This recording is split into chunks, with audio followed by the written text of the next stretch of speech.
Oklahomans, thanks so much for joining in for our press conference. I think it's so important that we all understand the issues happening at the Capitol that are affecting our state, and that's why I brought a couple of billboards. Just wanted to open real quick with where we're at as a state. We're in a fabulous situation, fantastic. This is my 5th year here, and Oklahoma is in a fantastic shape.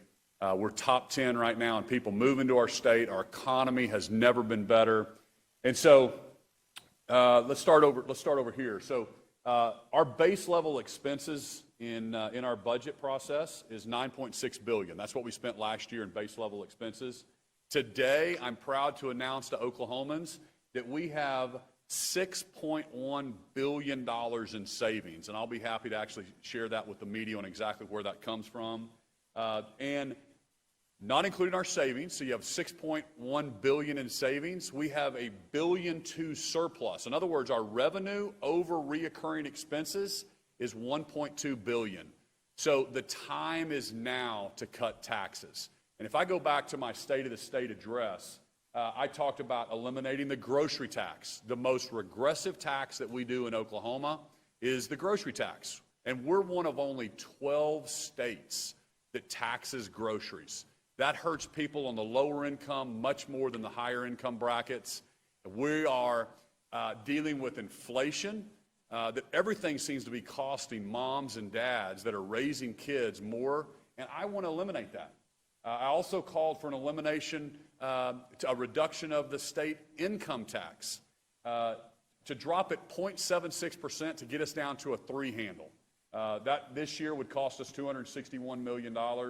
It's tax day next Tuesday. This is the front of mind for every single Oklahomans. Corporate tax. We want to continue to be the most business-friendly state.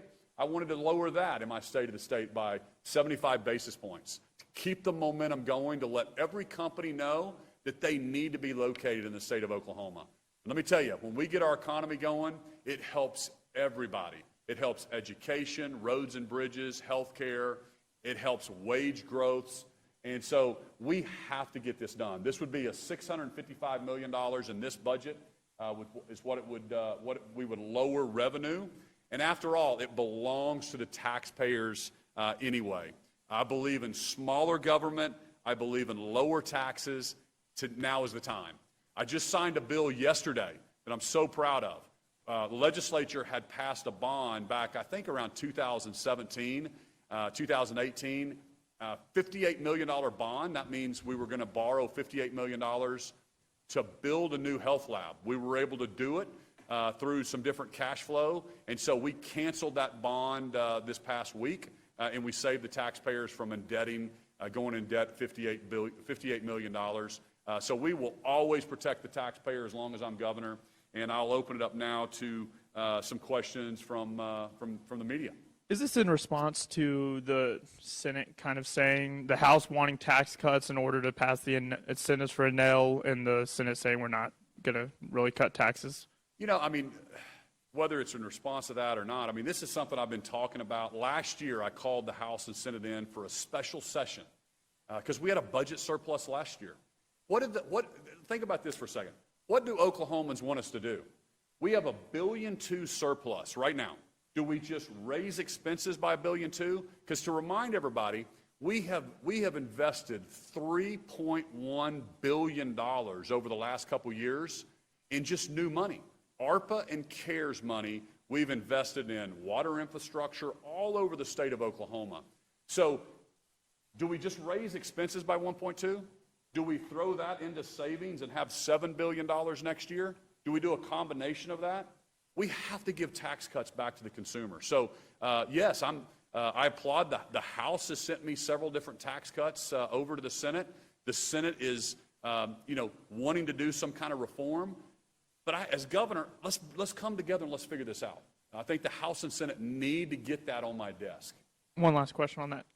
What has the negotiations been like? It seems like there's been zero movement legislatively and willingness of the leadership to hear tax cut bills. I mean, what has the negotiations been like? You know, I mean, it's April here in this building right now, and specifically, you'll have to talk to the Speaker and the Pro Tem about those negotiations.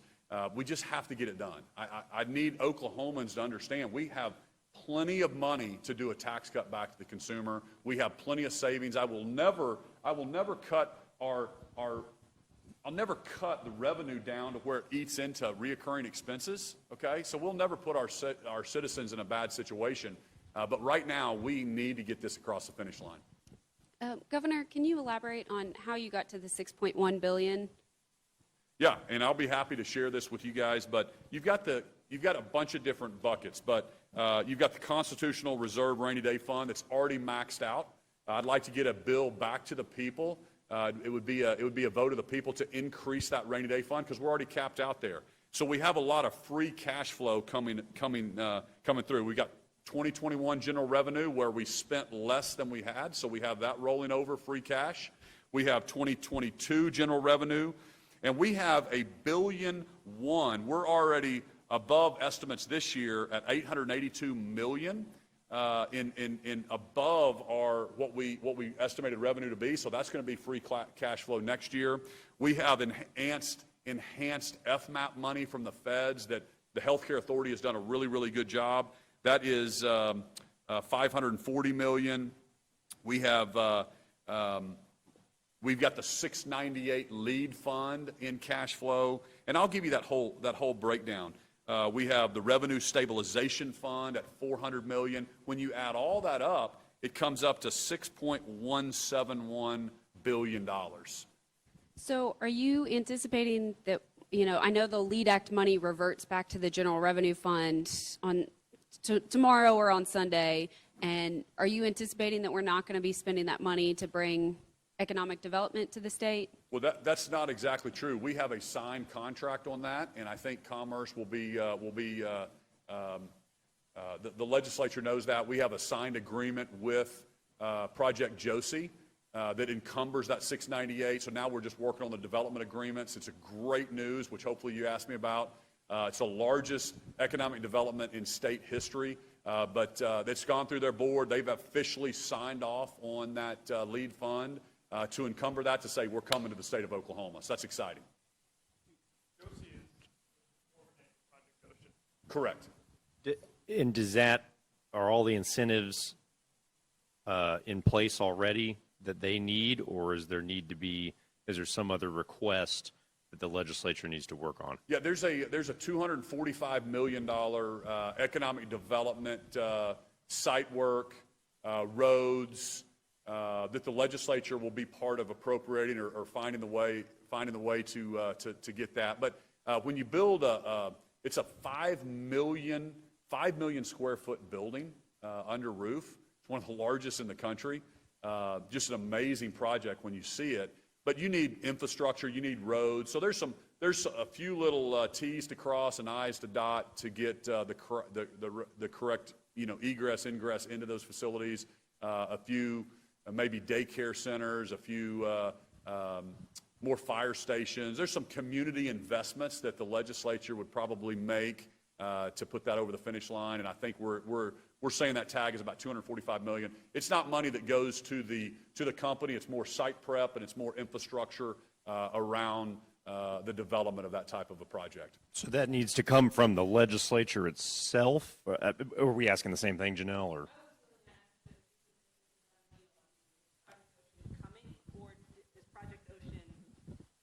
Is it a done deal? Is Project Ocean coming to Oklahoma, or is this contingent on somebody coming up with $245 million extra beyond the $698 million? Well, what I can tell you is they have signed the lead agreement saying that it's their intention to come. They're planning on coming. Again, when they're investing, it's about a $5 billion investment. And when they're doing those kind of things, there's development agreements, there's site work, there's infrastructure, there's commitments that they have to have from the state.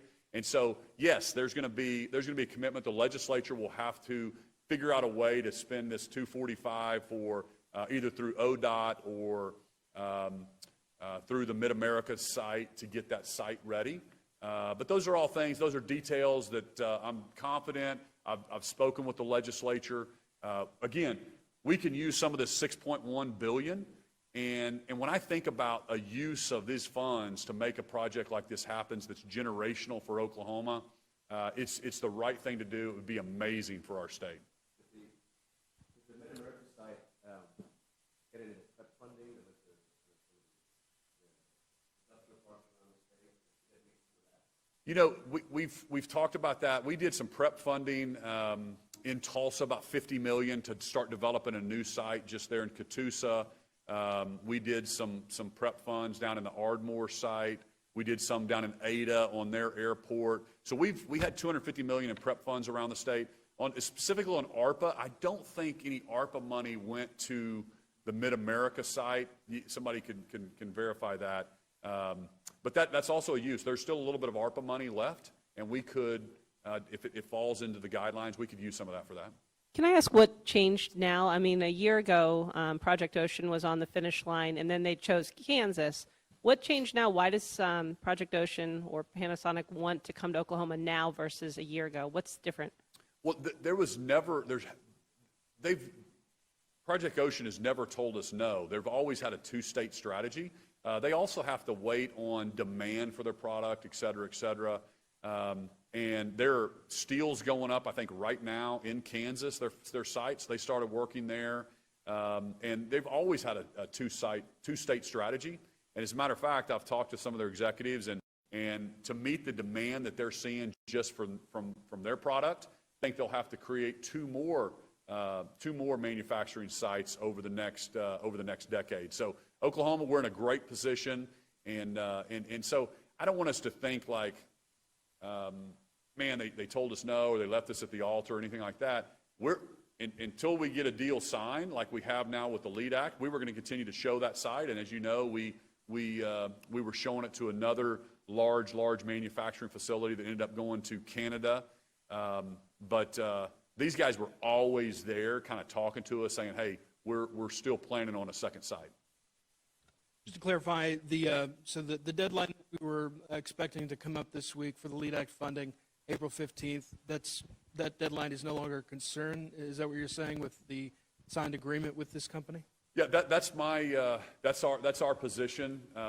You know, you can interpret that LEAD Act a bunch of different ways, and I've heard some scuttlebutt that it's not a guarantee, or there's a couple outs. But listen, on $1 billion contract, most attorneys and most big corporations investing billions and billions of dollars, they're still, hey, this has to happen, this has to happen. There's a couple of little things like that, but it's our opinion, and I think it's Commerce's opinion, that these guys want to come. They have committed to coming. They have run it through their board. They have signed this agreement. And yeah, now we're talking about development agreements, timing now. It's my understanding it's going to take about 15 months for the site development, and then they'll start. So this is something it's a positive thing for Oklahoma. These type of investments don't come around all the time. We need to take advantage of this for the state of Oklahoma. The diversification play here is unbelievable. This past week, I just met with another bond rating agency, and one of the biggest comments, they were here in Oklahoma. I met with Moody's and Fitch and S&P, and they said, "Governor, great job on diversifying your economy. Keep that going. We don't see the bumps and the ups and downs in your revenue right now because you've done a great job with aerospace and defense, and we love your oil and gas industry." Well, they didn't say they love our oil and gas industry, but I love our oil and gas industry. But they said, hey, by diversifying, you're spreading that out, and if there's a down in this area and you're growing in this area, that's a good thing. And so we want to keep that momentum going. Just one, this would be for the same thing that they originally came, that battery plant at Mid-America. Is it going to be for a smaller battery plant? Because I know they have one just up the road in Kansas. So what would they be building at Mid-America? And yeah, it's 5 million square feet under roof, and really, I'm not at liberty to we call it Project Josie, so we're not going to name the company's name, but it's a 5 million square foot facility. It's going to be amazing. It's going to employ 3,500 Oklahomans, and then you think about the supply chain. Our analysis, when you have a manufacturing facility with 3,500 employees, that leads to like 20,000 indirect jobs that are around supporting that. So it's just an amazing opportunity for us. contingent on the site upgrades, correct? Contingent, contingent on, yeah, there's a couple of T's and to cross, like I said, some infrastructure to build and make sure that they can get their employees in and out of there. The site development takes a little time. Those are all things that we can work through.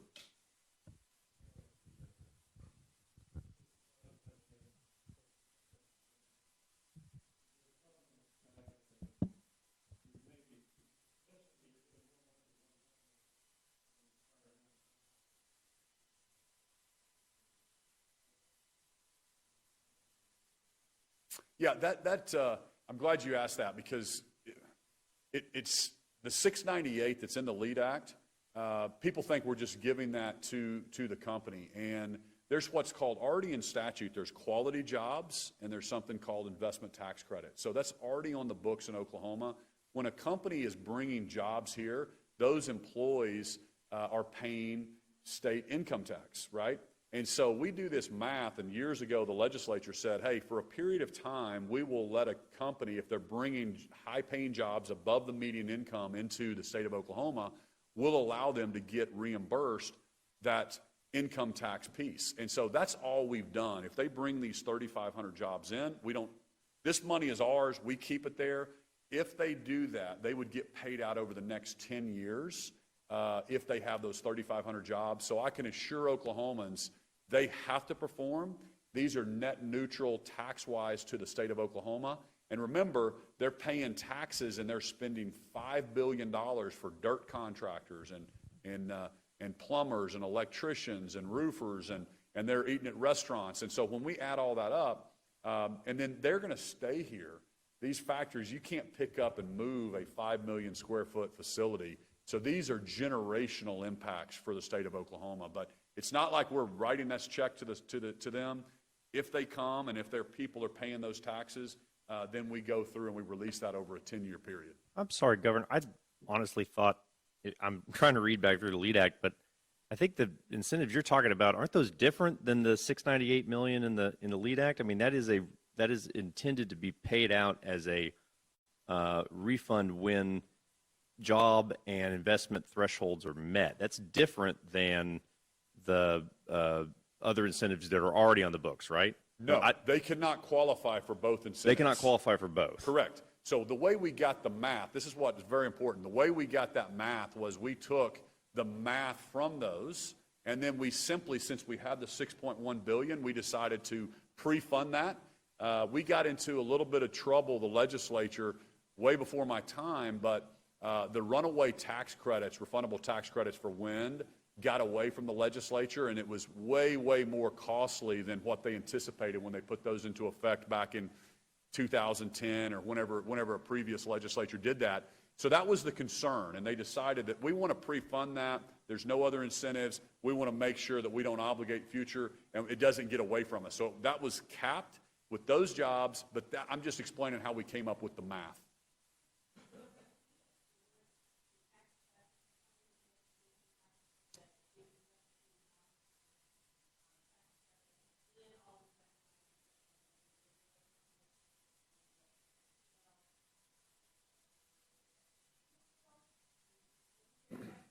Well, 100% we can afford to spend $1.2 billion, okay? Either in a portion of tax cuts or a portion of investments, new investments by raising this base level expenses. And my commitment to Oklahomans is I'm never going to come down here. I'm never going to cut this or raise this above our reoccurring revenue, okay? So how does that look? Of course, we couldn't cut 655 and then all of a sudden spend more and spend $800 million on something else or $1 billion more. So again, that's where the negotiations come in. My plan that I rolled out in the State of the State was this, plus $300 million into education, and we can absolutely afford that. And then flat budgets across the board for other state agencies. So again, the legislature's working through that, and if we invest more in education than the $300 million that I proposed, or more in this or more in that, then they'll have to come. But I think the tax cuts are really, really important to create the momentum. I think Oklahomans can spend their money better than the government, and I want to be on the record. We have to give this back to the consumers. and to the taxpayers. Because if not now, when? If we don't cut taxes this year, when are we going to do it? We have the savings. We have a budget surplus.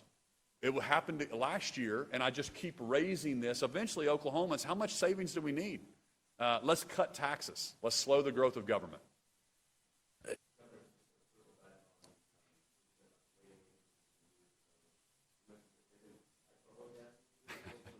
I was kind of making a joke. I first said they said they loved it, and I caught myself. I love our oil and gas industry, but some of those guys are they love our diversity in our energy mix, and it's something we're proud of as Oklahomans. We're number 2 in wind energy production. We're one of only 4 states that over 45% of our energy comes from renewable sources. So all those things they love.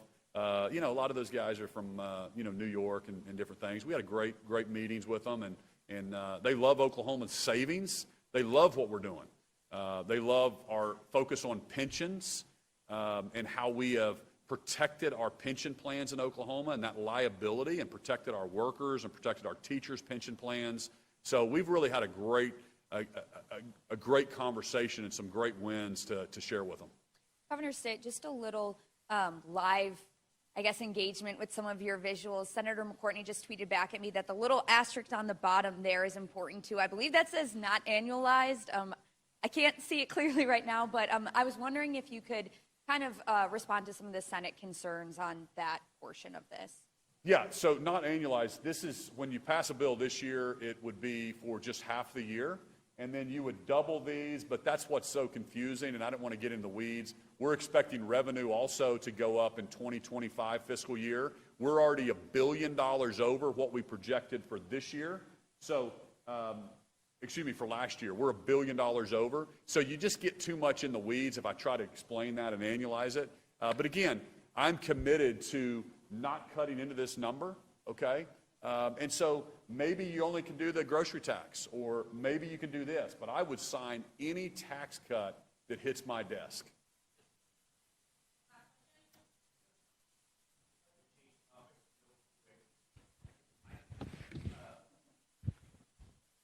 You did not renew the council on the statewide council on homelessness, and I'm not going to sit here and claim that people sitting around a table producing a report that sits on a shelf moves the needle on things in healthcare or whatever it might be.